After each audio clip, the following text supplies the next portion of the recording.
আলিঙ্গন, কান্না আর উল্লাসের এক অন্যরকম মুহূর্তের সাক্ষী হল স্পেনের মাদ্রিদ বিমানবন্দর। গাজায় মানবিক সহায়তা নিয়ে যাওয়া সমুদ ফ্লোটিলার স্প্যানিশ সদস্যরা রবিবার মাদ্রিদ পৌঁছান। ইসরায়েলের অনিশ্চয়তা থেকে স্বজনদের এই ফিরে আসাটা ছিল অন্যরকম।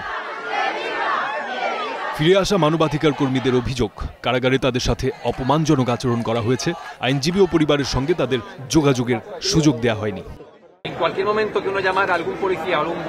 আমরা কারারক্ষীদের ডাকলেই ৭-৮ জন সশস্ত্র অফিসার ঢুকে পড়তো সেলে, মাথায় বন্দুক ঠেকিয়ে কুকুর দিয়ে আমাদের ভয় দেখাতো। এটাই ছিল প্রতিদিনের চিত্র। আমাদের বাকি সহকর্মীদের নিয়েও আমরা গভীরভাবে উদ্বিগ্ন। তারা এখনো ইসরায়েলে আটক, খাবার পানি পচা, অনেকেই অনশন করছেন।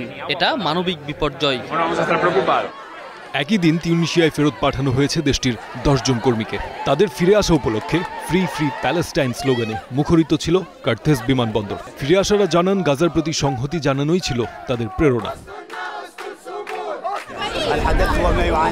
আমরা হয়তো ইসরায়েলি দমন কেবল 72 ঘন্টা ভোগ করেছি, কিন্তু গাজার মানুষের কষ্ট তার তুলনায় কিছুই না। আসল ঘটনা আমরা নই, গাজার মানুষই মূল খবর। এর আগে শনিবার তুরস্কে পৌঁছায় আরও 137 মানবাধিকার কর্মী, যাদের মধ্যে ছিলেন মালয়েশীয় ও মার্কিন নাগরিকরা। ইসরায়েলি কারাগারে তাদের টয়লেটের পানি পান করতে বাধ্য করা হয় বলে অভিযোগ করেন তারা।